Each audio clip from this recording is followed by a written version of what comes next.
నమస్కారం అమరావతి న్యూస్ కి స్వాగతం ఈనాటి వార్తా విశేషాలు మైనార్టీ సంక్షేమ శాఖపై సీఎం చంద్రబాబు సమీక్ష నిర్వహించారు మైనార్టీ సంక్షేమ పథకాల పునర్వ్యవస్థీకరణపై చర్చించారు కడప హజ్ హౌస్ గుంటూరు క్రిస్టియన్స్ భవన్ ను పూర్తి చేయాలని అధికారులను సీఎం ఆదేశించారు నూర్ భాషా కార్పొరేషన్ ఏర్పాటు చేయాలని నిర్ణయించారు ఇమాంలకు 10,000 మౌజన్లకు 5,000 గౌరవ వేతనం ఇవ్వాలని నిర్ణయించారు మైనార్టీలకు లబ్ధి జరిగేలా వక్స్ భూములను అభివృద్ధి చేయాలని అధికారులను ఆదేశించారు శ్రీవారి ఆలయం విషయంలో జరిగిన దోషాలకు ప్రాయశ్చిత్తంగా శాంతి హోమం చేసినట్లు టీటీడీ ఈవో శ్యామలరావు తెలిపారు ఆలయంలో శాంతి హోమం పంచగవ్య ప్రోక్షణ నిర్వహించారు ఈ కార్యక్రమాల అనంతరం ఈవో ఆలయ అర్చకులు మీడియాతో మాట్లాడారు ఆలయంలోని అన్ని విభాగాల్లో ప్రోక్షణ కార్యక్రమాలు చేసినట్లు ఆలయ ప్రధాన అర్చకులు వేణుగోపాల దీక్షితులు తెలిపారు స్వామివారికి మహానైవేద్యం పూర్తి చేసినట్లు తెలిపారు ప్రసాదాల తయారీ కేంద్రాల్లో ప్రోక్షణ చేస్తున్నామన్నారు దోషం కలిగిందన్న భావన లేకుండా ఈ కార్యక్రమం చేపట్టామన్నారు చివరిగా పూర్ణాహుతి కార్యక్రమంతో అన్ని దోషాలు తొలగుతాయని తెలిపారు భక్తులెవరూ ఆందోళన చెందవద్దన్నారు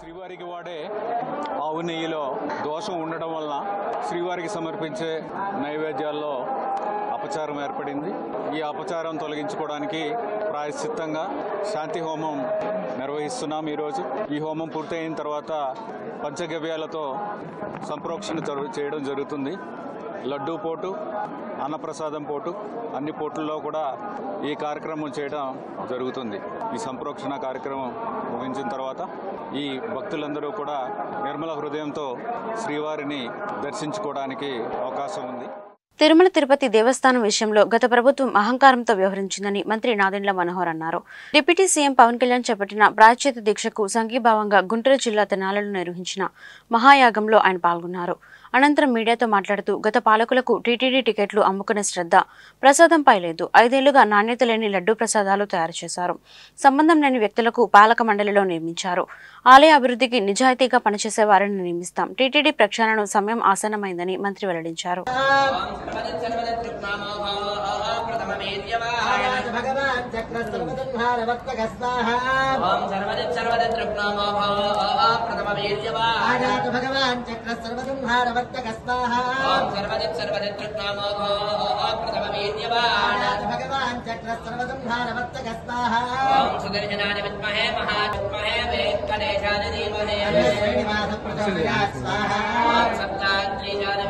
గుంటూరు నగరంలో స్థానిక సమస్యల పరిష్కారం కోసం ప్రజలు ఇస్తున్న అర్జీలను క్షేత్రస్థాయి అధికారులు నేరుగా పరిశీలించి అర్జీలు పునరావృతం కాకుండా శాశ్వత పరిష్కారానికి చర్యలు తీసుకోవాలని గుంటూరు నగరపాలక సంస్థ కమిషనర్ పులి శ్రీనివాసులు స్పష్టం చేశారు సోమవారం నగరపాలక సంస్థ కౌన్సిల్ హాల్లో పీజీఆర్ఎస్ నిర్వహించారు ఈ సందర్భంగా కమిషనర్ పీజీఆర్ఎస్ కార్యక్రమం ద్వారా ప్రజల నుండి అర్జీలు తీసుకుని అధికారులతో మాట్లాడుతూ ప్రతి సోమవారం గత వారం అందిన అర్జీల పరిష్కారాలపై సమీక్ష చేస్తామని కనుక ప్రతి అర్జీ సమగ్రంగా పరిష్కారానికి చర్యలు తీసుకోవాలన్నారు అర్జీలు పునరావృతం కాకుండా నాణ్యమైన పరిష్కారానికి విభాగాధిపతులు ప్రత్యేక శ్రద్ధ చూపాలన్నారు క్షేత్రస్థాయి అధికారులు అర్జీలను నేరుగా వెళ్లి పరిశీలించి పరిష్కారానికి కృషి చేయాలన్నారు పారిశుద్ధ్యం త్రాగునీటి సరఫరా రోడ్ల ఆక్రమణ వంటి సమస్యల పరిష్కారం కోసం ప్రజలు జీఎంసీ కార్యాలయానికి వస్తున్నారని అవి స్థానికంగానే పరిష్కారం చేయాలన్నారు ఫిర్యాదులకు ఇచ్చే ఎండోర్స్మెంట్ ను ఆయా విభాగాధిపతులు పరిశీలించాలన్నారు ప్రజల నుండి అందే అర్జీలు ఫిర్యాదుల నమోదుకి ప్రతి విభాగంలో ప్రత్యేకంగా రిజిస్టర్ ఏర్పాటు చేసుకోవాలన్నారు ఫిర్యాదుల పరిష్కారం అనంతరం ఫిర్యాదుకి సమాచారం తెలియజేయాలన్నారు సమస్య పరిష్కారంకు ముందు తర్వాత ఫోటోలు జత చేయాలన్నారు ప్రజా సమస్యలను పరిష్కరించడమే తొలి ప్రాధాన్యతగా తీసుకుంటున్నామని జిల్లా కలెక్టర్ నాగలక్ష్మి స్పష్టం చేశారు స్పందన కార్యక్రమంలో నమోదైన సమస్యలను నిర్ణీత సమయంలోనే అధికారులు పరిష్కరించాలన్నారు లేని పక్షంలో శాఖపరమైన చర్యలు తప్పవని హెచ్చరించారు గుంటూరు కలెక్టరేట్ ప్రాంగణంలోని శంకరన్ కాన్ఫరెన్స్ హాల్లో ప్రజా సమస్యల పరిష్కార వేదిక స్పందన కార్యక్రమం సోమవారం జరిగింది ఈ కార్యక్రమానికి జిల్లా నలుమూలల నుండి వచ్చిన బాధితులు తమ సమస్యలను పరిష్కరించాలని కోరుతూ జిల్లా కలెక్టర్ నాగలక్ష్మికి విజ్ఞాపన పత్రాలు అందజేశారు ఆయా సమస్యలను తక్షణమే పరిష్కరించాలని సంబంధిత అధికారులను ఆమె ఆదేశించారు గుంటూరు జిల్లా ప్రతిపాడు మండలం గొట్టిపాడు ఆది ఆంధ్ర గ్రామానికి సంబంధించిన యానిమేటర్ మల్లేశ్వరి 24 డ్వాక్రా గ్రూపులను మోసం చేశారని గ్రూప్ సభ్యులు ఆరోపించారు నెల నెలా చెల్లించే వాయిదా డబ్బులను బ్యాంకులో యానిమేటర్ జమ చేయలేదన్నారు సుమారు 15 లక్షలు గోల్మాల్ జరిగాయని దీనిపై విచారణ జరిపించి తమకు న్యాయం చేయాలని జిల్లా కలెక్టర్కు డ్వాక్రా గ్రూప్ సంఘాల అధ్యక్షులు కార్యదర్శులు మొరపెట్టుకున్నారు మాది గుంటూరు జిల్లా ప్రతిపాడు మండలం గొట్టిపాడు మాది మేము ఆది ఆంధ్ర కాలనీ నుంచి వచ్చాం మాకు డ్వాక్రాలో అవినీతి జరిగింది మాకు ఇది కడుతున్నాం ఏది శ్రీనిధి కడుతున్నాం మా శ్రీనిధి లేకుండా 1 నెల కడితే 2 నెలలు కట్టుకుని ఉంటున్నారు మా డబ్బులు ఏమవుతున్నాయో మాకు తెలియలేదు మాకు ఇప్పుడు మాది అభ్యస్తమని కడుతున్నాం మేము సభ్యత్వం డబ్బుల్లో మాకు 7,00,000 ఉండాలి. 7,00,000లో మాకుంది 54,000 ఉండి. ఆ అమౌంట్ ఏమైందనేది మా యానిమేటర్ మాకు చెప్పాలా, ఆ అమౌంట్ మాకు తేలవాలా, మాకు న్యాయం చేయాలి మీరు. ఆది ఆంధ్ర కాలనీ నుంచి వచ్చాం మేము. ఎంతవరకు అమౌంట్ దుర్వినియోగం అవుతుంది? ఎంతవరకు వచ్చిందంటే మేమేం చదువుకోలేదు కదండి, మేమే ఆమె నమ్మి ఆమె కాడే యువ పుస్తకాలు మొత్తం ఆమె కాడే ఉంటున్నాయి. మాకైతే తెలీదు ఆమె ఏం చేసిందో ఏం చేస్తుందో మాకైతే తెలీదు. ఓబీల చేత సంతకాలు 1-2 పెట్టించుకుంటుంది, ఖచ్చితంగా సంతకాలు ఆమె పెట్టుకుంటుంది. మీకేం కావాలో చెప్పండి. మాకేం కావాలంటే మా అమౌంట్ అనేది మేము కట్టిన అమౌంట్ అనేది ఏమైంది, మాకు ఆ అమౌంట్ మాకు కావాలా, మాకు తేలవాలా. మా సభ్యత్వం డబ్బులు, శ్రీనిధి డబ్బులు, ఈ అమౌంట్ ఏం చేస్తుంది అనేది, యానిమేటర్ గారు ఏం చేస్తుంది అనేది మాకు కావాలా. మాకు అవినీతి జరిగింది, మాకు న్యాయం చేయాలా. అదండి, మేము లోన్లు తీసుకుంటున్నాము, నెల కట్టుకుంటున్నాము, కడుతున్నాము కానీ మాకు ఇంకా బాకీ చూపిస్తుంది. మేము ఇచ్చిన అమౌంట్ మళ్ళీ ఆమె తిరిగి అక్కడ వేయకుండా కట్టాల్సిన వాళ్ళకి కట్టుతుందో ఏం చేస్తుందో ఆమెకే తెలియాలా. మా పెట్టలో మళ్ళీ బాకీ చూపిస్తుంది. దానిలో ఆ బాకీ ఎందుకు ఉంటుంది, మేము కడుతున్నాం కదా నెలకి, ఆ బాకీ అనేది ఎందుకు జరుగుతుంది? ఎన్ని నెలల నుంచి కట్టినట్టు చూపిస్తుంది బ్యాంకులో? 3 నెలలు 4 నెలలు చూపిస్తుంది. నెల కట్టుకుంటా వస్తున్నాం. ఇప్పుడు నాది 2 నెలలు అండి, నన్ను 6,000 కట్టమంది. 2 నెలలు కట్టేది ఎంత? 5,000 కట్టేది, 6,000 కట్టమంది నన్ను. 2 నెలలకు 6,000 ఎందుకు కట్టాలండి నేను? అయినా కట్టాను, నాకు తెలియదు, నాకు చదువు లేదు. ఆమె ఎంత అడిగింది అంత కట్టేసా నేను, నాకైతే చదువు లేదు. ఆమె ఎంత అడిగితే ఎంత కడుతున్నాను. ఏం పేరు animator P Malleswari. TTD chairman పదవి అన్యమతస్థులకు వైసీపీ ప్రభుత్వం ఎలా ఇచ్చిందని జనసేన పార్టీ రాష్ట్ర ప్రధాన కార్యదర్శి బోనబైని శ్రీనివాస్ యాదవ్, జిల్లా అధ్యక్షులు గాదె వెంకటేశ్వరరావు నిలదీశారు. దాని పర్యవసానమే తిరుపతి లడ్డు అపవిత్రమైందని పేర్కొన్నారు. కలియుగ దైవం వెంకటేశ్వర స్వామికి జరిగిన అపచారానికి చింతిస్తూ రాష్ట్ర డిప్యూటీ సీఎం పవన్ కళ్యాణ్ ప్రాయశ్చిత్త దీక్ష 11 రోజులు చేపట్టారని చెప్పారు. ఈ దీక్షకు సంఘీభావంగా మంగళవారం గుంటూరు గోరంట్ల వెంకటేశ్వర స్వామి దేవాలయంలో 111 మంది జనసైనికులు ప్రాయశ్చిత్తం దీక్షను 9 రోజుల పాటు స్వీకరిస్తున్నట్లుగా వెల్లడించారు. జనసేన పార్టీ జిల్లా కార్యాలయంలో ఏర్పాటు చేసిన మీడియా సమావేశంలో వారు మాట్లాడుతూ తప్పు జరిగిన సంగతి జగన్ మనస్సాక్షికి తెలుసన్నారు. కూటమి ప్రభుత్వం ఏపీ అభివృద్ధికి కట్టుబడి ఉందన్నారు. ప్రజల కోసం సొంతగా రూపాయి వెచ్చించని జగన్ ప్రభుత్వాన్ని విమర్శించే అర్హత లేదన్నారు. రాష్ట్ర ప్రభుత్వం సిట్ దర్యాప్తుకు ఆదేశించిందని, ఇక అన్ని విషయాలు వెలుగులోకి వస్తాయని అన్నారు. అన్ని కులాలు, అన్ని మతాలు వారు ఆరాధించే ఆరాధ్య దైవం వెంకటేశ్వర స్వామి సన్నిధిలో ప్రతి ఒక్కరు కూడా పవిత్రంగా భావించేటువంటి ప్రసాదాన్ని, లడ్డూ ప్రసాదాన్ని అపవిత్రంగా తయారు చేసినటువంటి గత ప్రభుత్వ పాలకులను అందరూ కూడా ప్రశ్నిస్తూ ఉంటే, వారు మాత్రం జరిగిన తప్పుని ఒప్పుకోకుండా డైవర్షన్ పాలిటిక్స్ అంటూ వాళ్ళు డైవర్షన్ పాలిటిక్స్ చేస్తూ ప్రజలను మభ్యపెట్టాలని చూస్తూ ఉన్నారు. ఇది ఎక్కడా కూడా రాజకీయంగా మాట్లాడేటువంటి మాటలు కాదు. శాస్త్రీయబద్ధంగా పరిశోధన జరిపి ల్యాబుల్లో టెస్టులు చేసి ఇందులో యానిమల్ ఫ్యాట్ ఉందని చెప్పి నిర్ధారించిన తర్వాతనే మా నాయకులు చంద్రబాబు నాయుడు గారు కానివ్వండి, పవన్ కళ్యాణ్ గారు కానివ్వండి మాట్లాడటం జరుగుతూ ఉంది.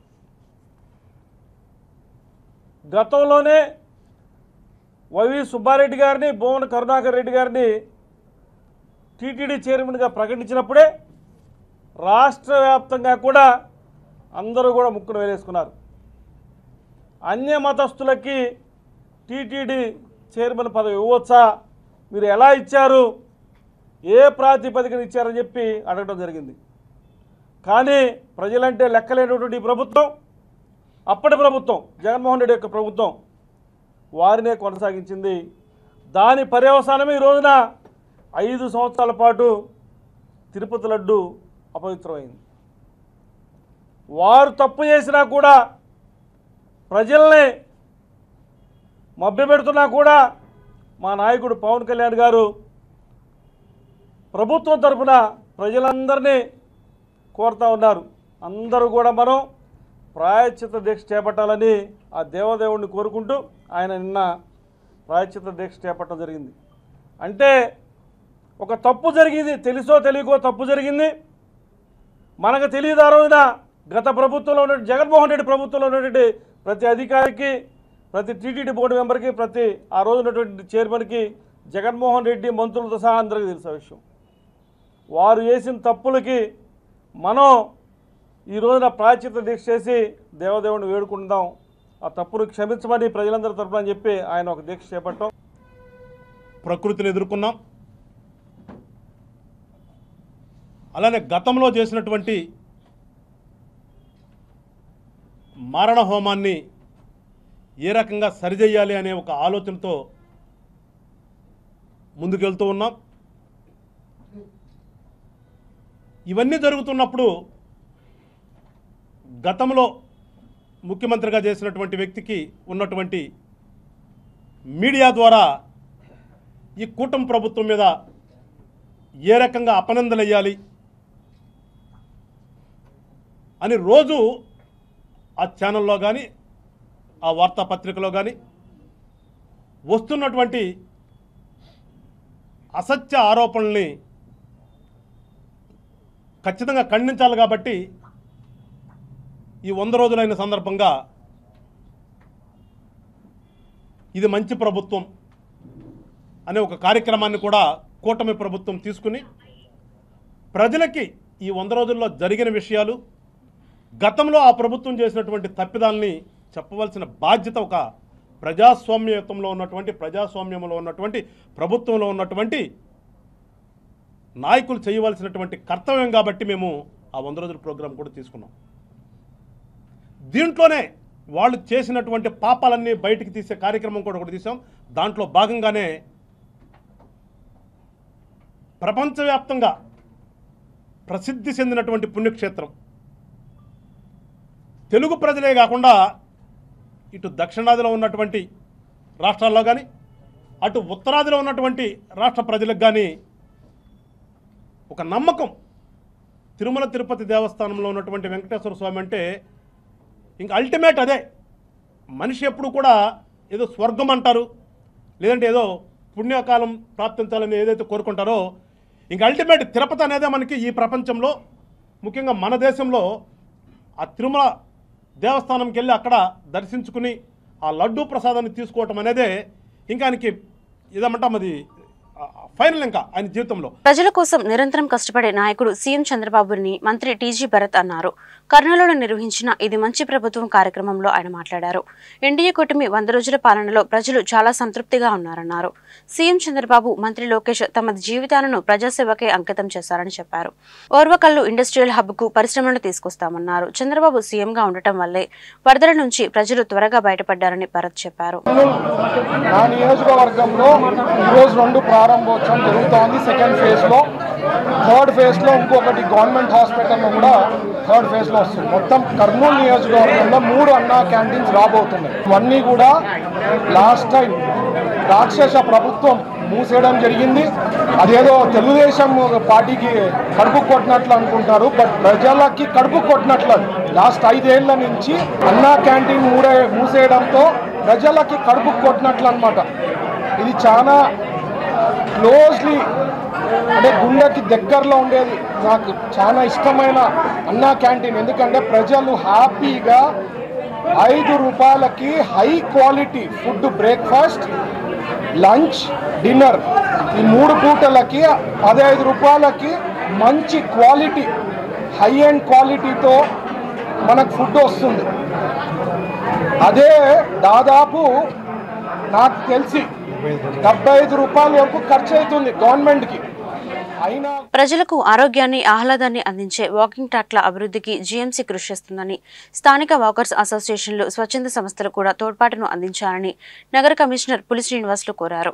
సోమవారం కమిషనర్ కొరటిపాడు చెరువు వాకింగ్ ట్రాక్ ను అధికారులు స్థానిక వాకర్స్ అసోసియేషన్ సభ్యులతో కలిసి పరిశీలించి సంబంధిత అధికారులకు తగు ఆదేశాలను జారీ చేశారు. ఈ సందర్భంగా కమిషనర్ మాట్లాడుతూ నగరపాలక సంస్థ పరిధిలోని వాకింగ్ ట్రాక్లు, పార్కుల అభివృద్ధికి ప్రణాళికాబద్ధంగా చర్యలు తీసుకుంటున్నామని చెప్పారు. అభివృద్ధిలో స్థానిక వాకర్స్ అసోసియేషన్, స్వచ్ఛంద సంస్థలు కూడా భాగస్వాములు కావాలని కోరారు. సుమారు 20 ఎకరాల్లో ఉన్న కొరటిపాడు చెరువులో చేపట్టిన అభివృద్ధి పనులు అసంపూర్ణంగా ఉన్నాయని అన్నారు. త్వరలో పనులు చేపట్టిన అర్బన్ గ్రీనింగ్ కార్పొరేషన్ ప్రతినిధులతో చర్చించి పెండింగ్ పనుల పూర్తికి చర్యలు తీసుకుంటామని కమిషనర్ వెల్లడించారు. నియోజకవర్గ ప్రజలకు అన్ని రకాలుగా అండదండలుగా ఉండేందుకు తోడుంటామని తూర్పు నియోజకవర్గ వైఎస్ఆర్సీపీ సమన్వయకర్త షేక్ నూర్ ఫాతిమా స్పష్టం చేశారు. గుంటూరు నగరంలోని చిరు వ్యాపారాల సమస్యలను పరిష్కరించాలని గుంటూరు నగరపాలక సంస్థ కార్యాలయం కార్యాలయంలో కమిషనర్ పులి శ్రీనివాసులను వైఎస్ఆర్సీపీ తూర్పు నియోజకవర్గ పరిధిలోని కార్పొరేటర్లతో కలిసి వినతి పత్రాన్ని అందజేశారు. ఈ సందర్భంగా ఆమె మాట్లాడుతూ కొన్ని సంవత్సరాలుగా కుటుంబ పోషణ నిమిత్తం ఎటువంటి ఆధారం లేకుండా గుంటూరు తూర్పు నియోజకవర్గ ప్రజలు కొత్తపేట, రైల్వే గేట్, గణేష్ నగర్, లాలాపేట, పట్నం బజార్, జెండా చెట్టు సెంటర్లో తోపుడు బండ్లపై వివిధ రకాలుగా చిరు వ్యాపారాలను చేస్తూ జీవనం సాగిస్తున్న వారిపై ఎటువంటి హామీ ఇవ్వకుండా ఆయా ప్రాంతాల్లో కొద్ది రోజుల క్రితం కార్పొరేషన్ సిబ్బంది ద్వారా వారి తోపుడు బండ్లు మరియు ఇతర సామాగ్రి తొలగించడంతో వారి జీవనోపాధి పోయిందని పేర్కొన్నారు. అందునిమిత్తం నగరపాలక సంస్థ కమిషనర్ కలిసి వారి కుటుంబాలకు జీవనోపాధి కోసం సహకారాన్ని వీధి వ్యాపారాలకు ఐడి కార్డ్స్ ఇచ్చి భరోసా కల్పించాలని కోరారు. ఈ కార్యక్రమంలో డిప్యూటీ మేయర్ వనామ బాలవజ్రబాబు, మహిళా కార్పొరేటర్లు ఫర్జానా, మర్రి అంజలి, మల్లవరపు రమ్య, రామబోయిన అజయ్ యాదవ్, అబీద్ బాషా, మొహమ్మద్ ఎట్ల రవి, అగ్గిపెట్టి రాజు, పునీరి నాగేశ్వరరావు, తుమ్మెటి శ్రీను, మర్రి సత్యనారాయణ, ధూపాటి సల్మాన్, ఆయుబ్ జానీ తదితరులు పాల్గొన్నారు. తిరుమల లడ్డూ వివాదంపై సుప్రీంకోర్టులో వేరువేరుగా పిటిషన్లు దాఖలయ్యాయి. శ్రీవారి లడ్డూ ప్రసాదంపై చంద్రబాబు నిరాధారమైన ఆరోపణలు చేస్తున్నారని, ఆ వ్యాఖ్యలపై దర్యాప్తు జరిపించాలని కోరుతూ రాజ్యసభ మాజీ సభ్యుడు సుబ్రహ్మణ్య స్వామి సర్వోన్నత న్యాయస్థానాన్ని ఆశ్రయించారు. అదేవిధంగా చంద్రబాబు వ్యాఖ్యలపై సుప్రీంకోర్టు రిటైర్డ్ జడ్జితో విచారణ జరిపించేలా ఆదేశాలు ఇవ్వాలని కోరుతూ వైఎస్ఆర్సీపీ రాజ్యసభ ఎంపీ, టీటీడీ మాజీ చైర్మన్ వైవి సుబ్బారెడ్డి పీల్ చేశారు. ఈ సందర్భంగా వైవి సుబ్బారెడ్డి తరపున సీనియర్ న్యాయవాది పొన్నవల సుధాకర్ రెడ్డి మాట్లాడుతూ లడ్డూ అంశంపై జరుగుతున్న ప్రచారంలో నిజానిజాలు వెలికి తీయాలని అన్నారు. చంద్రబాబు వేసిన సిట్తో నిజాలు బయటకు వచ్చే అవకాశం లేదన్నారు. యానిమల్ ఫ్యాట్ ఉందని చంద్రబాబు చెప్పిన నేపథ్యంలో ఆయన కింద పనిచేసే ఏజెన్సీలు అవే చెప్పే అవకాశం ఉందన్నారు. దీనిపై సుప్రీంకోర్టు రిటైర్డ్ న్యాయమూర్తి పర్యవేక్షణలో ఫుడ్ టెక్నాలజీ నిపుణులతో విచారణ జరిపించాలని డిమాండ్ చేశారు. ఈ రోజు మేము గౌరవ సుప్రీంకోర్టు వారిని ఆశ్రయించడం జరిగింది. ఈరోజు వైవి సుబ్బారెడ్డి గారు గౌరవ సుప్రీంకోర్టులో ఒక పిల్ వేయడం జరిగింది. దాని ఉద్దేశం ఏంటంటే దీనిలో నిజానిజాలేంది, ఈ ప్రచారానికి అడ్డుకట్టేట, దీనిలో నిజం ఉంటే ఇది వెలికి తేలాలి. ఇది ఏ విధంగా బయటికి రావాలి, బాహ్య ప్రపంచానికి తెలవాలంటే మీరేసుకున్న సిట్లు, మీరేసుకున్నటువంటి ఇన్వెస్టిగేటింగ్ ఏజెన్సీ కాదు. ఒక ముఖ్యమంత్రి స్థాయిలో ఒక వ్యక్తి ముఖ్యమంత్రిగా దీనిలో ఎనిమల్ ఫ్యాట్ ఉంది, ఈ వాడినటువంటి లడ్డులు తయారీలో వాడినటువంటి నెయ్యిలో ఎనిమల్ ఫ్యాట్ ఉందని ఒకసారి చెప్పేసిన తర్వాత వారి కింద పనిచేసే ఎనీ ఏజెన్సీ ఆ లైన్ దాటి వేరే విధంగా ఇన్వెస్టిగేషన్ వస్తుందా రాలేదని ముఖ్యమైన ప్రశ్న. అందుకని ఈరోజు సుబ్బారెడ్డి గారు వేసిన పిటిషన్లో ముఖ్య ఉద్దేశం ప్లస్ వారి యొక్క కోరిక ఏంటంటే గౌరవ సుప్రీంకోర్టు విశ్రాంతి న్యాయమూర్తి ద్వారా కానీ కోర్టు వారు నియమించినటువంటి న్యాయమూర్తి గారు వారికి సహకరించేదానికి ఒక expert committee on food technology వారి ఆధ్వర్యంలో కమిటీ వేసి ఇది నిజం బయటికి రావాలనే ఉద్దేశంతో ఈరోజు పిల్ వేయడం జరిగింది. అంతకన్నా ఇంకేం కాదు. ఇక్కడ దోషులను ఎవరు రక్షించాలని కాదు, నిజంగా జరిగిందా లేదా, జరిగితే దీని కారణాలు ఏంది, జరగకపోతే ఈ తప్పుడు ప్రచారానికి, దుర్మార్గమైన ప్రచారానికి తెరదించండి అని ఒక కోరికతో మాత్రమే గౌరవ రాజ్యసభ మెంబర్ గారు, గత టీటీడీ మాజీ చైర్మన్ గారు ఇది ప్రపంచానికి, బాహ్య ప్రపంచానికి, శ్రీవారి భక్తుల మనోభావాలకి వారికి అర్థం కావాలనే ఉద్దేశంతో ఈరోజు పిల్ వేయడం జరిగింది. ముంబై నటి కాదంబరి జత్వాని కేసులో A1 నిందితుడిగా ఉన్న కుక్కల విద్యాసాగర్ రిమాండ్ రిపోర్ట్ను పోలీసులు కోర్టుకు సమర్పించారు. నిందితులుగా పలువురు ఐపీఎస్ అధికారుల పేర్లను అందులో చేర్చారు. A2గా PSR ఆంజనేయులు, A3గా కాంతి రాణా, A4గా వెస్ట్ జోన్ మాజీ ఏసీపీ హనుమంతరావు, A5గా ఇబ్రహీంపట్నం మాజీ సీఐ సత్యనారాయణ, A6గా విశాల్ గున్ని పేర్లు చేర్చారు. ఈ కేసులో ఏపీ ప్రభుత్వం ఇప్పటికే 5గురిని సస్పెండ్ చేసింది. అదేవిధంగా విద్యాసాగర్, కాంతి రాణా, ఆంజనేయులు, విశాల్ గున్ని కుమ్మక్కైనట్లు రిమాండ్ రిపోర్టులో పోలీసులు వెల్లడించారు. కాదంబరి జత్వానిని అక్రమంగా అరెస్ట్ చేసినట్లు పేర్కొన్నారు. విద్యాసాగర్ను డెహ్రాడూన్ నుంచి రైలులో అర్ధరాత్రి తీసుకొచ్చిన పోలీసులు ఇబ్రహీంపట్నం పోలీస్ స్టేషన్కు తీసుకెళ్లిన సంగతి తెలిసిందే. అక్కడ నుండి విజయవాడ ప్రభుత్వ ఆసుపత్రికి తరలించి వైద్య పరీక్షల అనంతరం న్యాయమూర్తి ఎదుట హాజరుపరిచారు. న్యాయమూర్తి వచ్చే నెల 4 వరకు రిమాండ్ విధించగా విజయవాడ సబ్ జైలుకు తరలించారు. ఈ వార్తలు ఇంతటితో సమాప్తం. మరొక బులెటిన్లో మళ్ళీ కలుద్దాం. నమస్కారం.